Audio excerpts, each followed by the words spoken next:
Okay, so the part A of this is find a power function and behavior model. So part A, this is our function first of all. So f of x is equal to x minus 2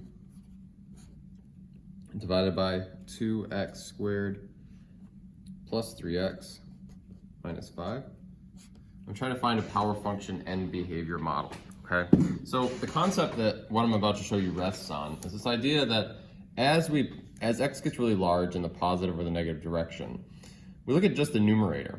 What is going to be, what is the behavior of the numerator? What part of this function on top is going to dominate the function overall? Well, it's going to be x to the 1 power here, okay? Think about this, if you plug in a million, it's not much difference between a million and a million minus 2. It's basically the same, okay? So the n behavior in the numerator, say f of x is approximately, going to be x, okay?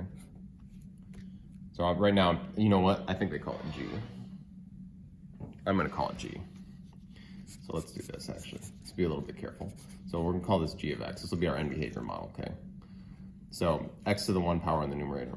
On the bottom, the part of this function on the bottom that's going to dominate as x gets very large in the positive or the negative direction is going to be x squared. Okay, so if you think about a million squared, well, even if you add 3 million, a million squared is way more than 3 million, right? So what you'll have is that as x gets large, again, positive or negative direction, 2x squared is the term that dominates the function. So as far as an n behavior model, this is what our n behavior model will be, because at the ends, and we can go back to the limit definition that I showed you in the video. I don't think it's really necessary, and it's sort of obnoxious for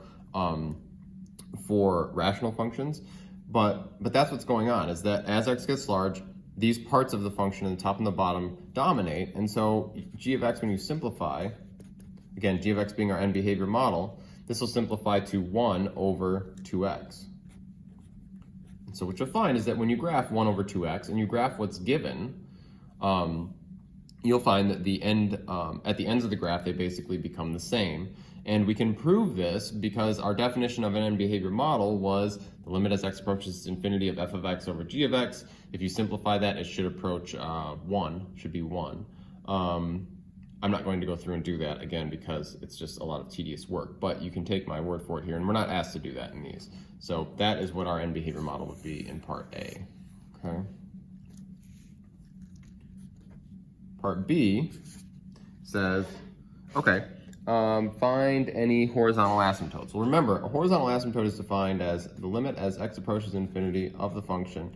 If that approaches some value, call it c maybe, so then c would be the horizontal asymptote.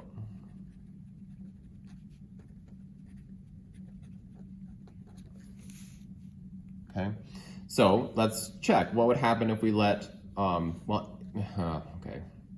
It doesn't really matter if we check the n behavior model or the original function because it's they're both going to go to the same place at the ends of the graph. That's kind of the point, okay? But I think the n behavior model is easier to analyze, so let's think about this. What is the limit as x approaches infinity of 1 over 2x? Well, imagine putting in very large numbers for x. You get 1 divided by huge numbers. That's going to approach 0. Okay, so we have a horizontal asymptote of y equals 0. Now, it doesn't matter if you, so technically you should maybe go check negative infinity as well, but this one's not going to change, right? If you plug in huge negative numbers, you're still going to approach 0. So this is our only horizontal asymptote, is that y equals 0. I feel like there was something else I was going to say about horizontal asymptotes. Let's approach c. Yeah, y equals 0. Oh, in pre-calc, we would have said, something like, or at least I would have said, check the degree on the top and the degree at the bottom. If the degree on top is less than the degree in the bottom, in the numerator compared to the denominator, like it is here, so you can see the degree on top is 1, the degree on the bottom is 2, then just write horizontal asymptote at y equals 0. Well, the reason that works is because of all of this, because the n behavior model is 1 over 2x, and when you analyze that at infinity, you get y equals 0. So that's why that works, all right?